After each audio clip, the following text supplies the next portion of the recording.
Sebelum kamu resign, ini yang harus kamu pertimbangkan.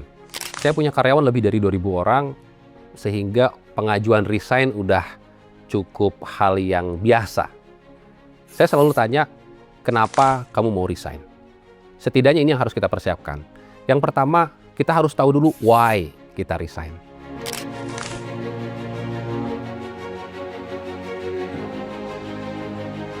Secara umum, ada 3 alasan kenapa orang resign. Yang pertama, visinya sudah berbeda. Dia punya visi yang baru, sehingga karena dia nggak ngerasa visinya align, entah itu berbisnis, atau dia bekerja di tempat yang lain. Yang kedua, karena dia capek, dia udah nggak kuat bekerja. Kalau ditanya terus plannya apa? Ya mungkin saya ingin berbisnis. Yang ketiga adalah faktor keluarga.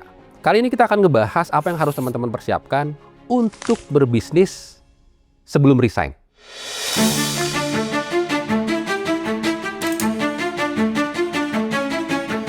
Yang pertama, if you mau resign untuk berbisnis, you need to ask yourself, apakah karena kamu capek di tempat kerja, lelah sehingga udahlah, saya mau berbisnis aja. Atau yang kedua, emang you punya visi, saya akan ngebangun bisnis karena ini bisnis yang menarik, potensinya bagus. Kalau yang kedua, go ahead. Kalau yang pertama, hati-hati.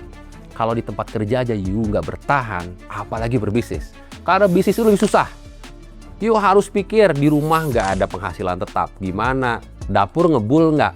Penjualan nggak stabil. Kadang naik, kadang turun. Produknya belum tentu ngetren terus. Atau ekonominya nggak selalu baik. Kalau kita lihat sekarang pertumbuhan ekonomi turun signifikan. 4,7%. Dan itu pun mungkin ditopangnya bukan oleh kelas menengah. Tapi yang menopang ekspor nikel, komoditas, kelapa sawit. Artinya apa?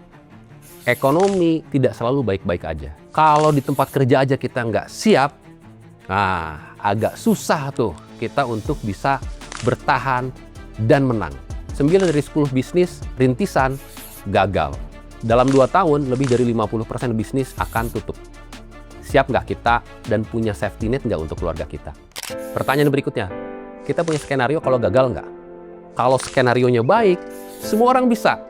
Tapi kalau skenarionya gagal, nah, apalagi kita pakai usaha apa? Misalnya, Kang, saya udah nabung, semua tabungan saya siapkan untuk modal. Oke, good.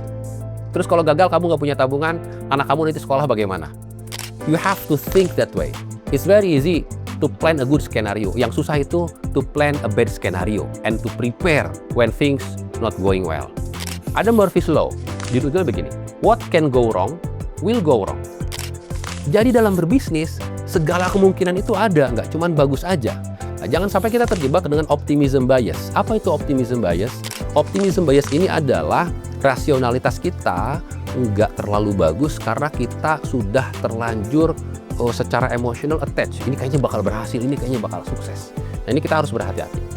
Yang ketiga, yang juga harus kita pikirkan, dari mana capitalnya, dari mana modalnya. Pinjam? Kemana pinjamnya? Keluarga atau ke pinjol? Oh, be careful. You borrow from pinjol, 90% probability you will fail. Gimana you mau bayar pinjolnya? Bunga pinjol itu kalau dihitung-hitung di 1 tahun bisa lebih dari 100%. Sementara bisnis itu umumnya untung berapa persen sih?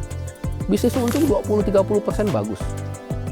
Warren Buffett, orang terkaya di dunia, puluhan tahun dia cuma menghasilkan return rata-rata 25% per tahun. Artinya, gimana bisnis apa yang bisa menghasilkan keuntungan lebih gede dari pinjol? It's okay kalau you have a very rich parent. Minta modal. Gagal, minta lagi aja. Masih gagal, ya mungkin bisa lah ngelamar kerja lagi. Itu juga kita harus lihat dulu nih.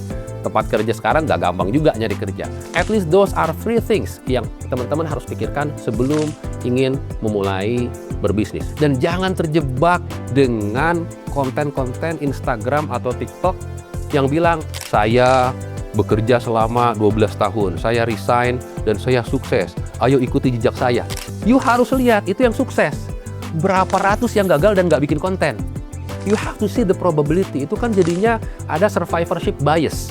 Jadi kita melihat hanya dari yang suksesnya aja. Ya Kang, kalau gitu kapan kita mulainya? That's right. Pertanyaannya, you siap nggak? You ready nggak? To face all the challenge. Kalau di tempat kerja aja, kita udah kepayahan, udah kesulitan. Do not expect kita bisa bertahan di dunia bisnis. Dunia bisnis itu kejam, very tough. Apalagi kalau teman-teman udah bisnisnya udah bisnis yang lebih besar lagi. Beli ruko, tiba-tiba ketemu mafia tanah. You ready nggak? Buka toko, ada oknum ormas. Katanya oknum tapi banyak. Ini juga jadi pertanyaan kan? Do you prepare for it or not? Itu yang teman-teman harus persiapkan.